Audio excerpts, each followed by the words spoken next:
Hey everybody, I'm Dan McClellan. I'm a scholar of the Bible and religion. The fit today is Venom. Let's take a look at a video.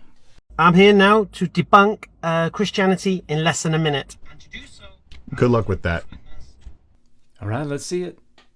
Jesus teaches in the Gospel of John that the only true God is the Father. If the only true God is the Father, then Jesus cannot be God.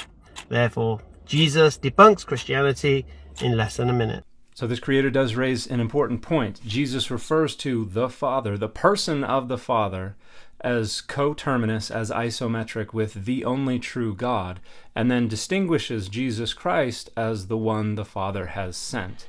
Now, in the first century CE, ousia and hypostasis were being used as synonyms. So we do not yet have this notion of multiple persons subsumed within the one substance of God. That's something that wouldn't happen until the 4th century. And even at Nicaea, they don't actually clearly distinguish hypostasis from ousia. In fact, they use them as synonyms. It's not till Basil of Caesarea, a couple of decades later, that this becomes clarified and we have this decoupling of the ousia and the hypostasis, and we have this technical use of these two concepts as distinct so that we can subordinate the hypostasis to the ousia so that we can have one substance of God comprising three persons. That's not a possibility in John. That's nowhere articulated anywhere near John.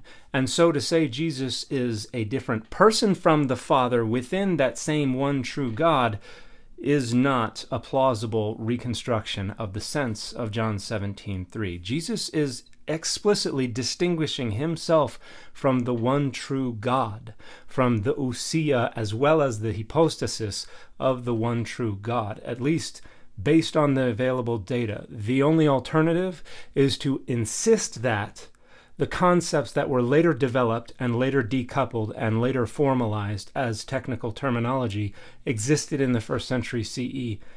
And there's absolutely no data that support that. This happens a lot, especially in the online world, where critics of the Trinity don't understand the doctrine of the Trinity. What also happens is that defenders of the Trinity don't understand the critics of the Trinity.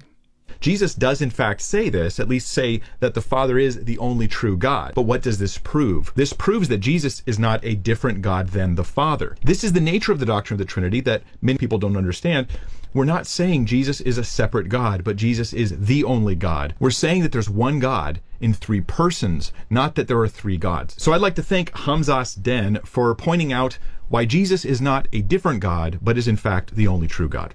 So this entirely ignores or entirely misunderstands the original creator's argument just to contradict it, because Mike cannot help but beg the question here. Because this creator's argument was pretty simple. It is that in John 17:3, Jesus distinguishes himself from the only true God, indicating Jesus is not the only true God. And in that text, Jesus identifies the Father with the only true God, isometrically. They are coterminous, they are coextensive. We do not yet have this notion of multiple hypostases within a single ousia. That's something that would be innovated in the centuries that followed. So the Trinity is not even in view. All this creator is arguing is that Jesus indicates in John 17:3 that he is not the only true God. Mike does not seem capable of engaging this creator on their own terms, much less the argument. And so Mike says, well, wait a minute, the Trinity doesn't mean that Jesus is a separate God. The creator never argued that Jesus was a separate God. The creator never argued that John 17:3 was Trinitarian. The creator never argued that the Trinity means that Jesus is a separate God. None of those things are a part of the creator's argument. Mike must impose them because Mike cannot do anything other than presuppose that John 17:3 is the Trinity, and it sounds like the only thing that makes sense to him is that this creator must misunderstand the Trinity. It certainly does not prove that Jesus is the one true God, since the creator's entire argument is, hey, look, in John 17:3, Jesus distinguishes himself from the only true God. The only way we get from the argument, hey, look, John 17:3 says Jesus is not the only true God, to therefore Jesus is the only true God, is if you are entirely ignoring what the text says and just slapping the Trinity on it because there's no other option, which is what Mike seems to be doing. He doesn't understand the argument. He doesn't engage the argument. All he does is assert an entirely irrelevant, different argument and then crow that that creator has proven the Trinity.